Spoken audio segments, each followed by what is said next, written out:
अगं नको रडू. अगं मी आहे की. अगं मी सगळं सगळं व्यवस्थित करतो. नको टेन्शन घेऊ अजिबात.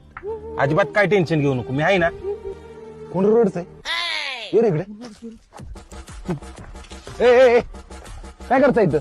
अहो हे जण हिच्या नवऱ्याचं लय भांडण झालंय. मग त्यांचं भांडण झालं मग तू काय संधी साधतोय काय? अहो तसं नाही काय. मग काय करतोय? अहो तिला मी समजून सांगतो. अरे समजून सांगतोय का काय करतोय दिसतंय की आम्हाला? तू कोण लागतोय तिचा? अहो हिच्या आईचा नवरा माझ्या आईच्या नवऱ्याचा सख्खा दाजी आहे. काय म्हणला? हिच्या आईचा नवरा माझ्या आईच्या नवऱ्याचा सख्खा दाजी आहे. नाते का? हा नाते. बर बर बर लय उशीर नका बसू. लांब वेगळंच वाटतंय. हा बरोबर. जास्त थांबला. काय म्हणलं यो?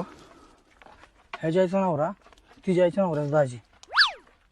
हिच्या आईचा नवरा तिच्या नवऱ्याचा दाजी. ह्याच्या आईचा नवरा हा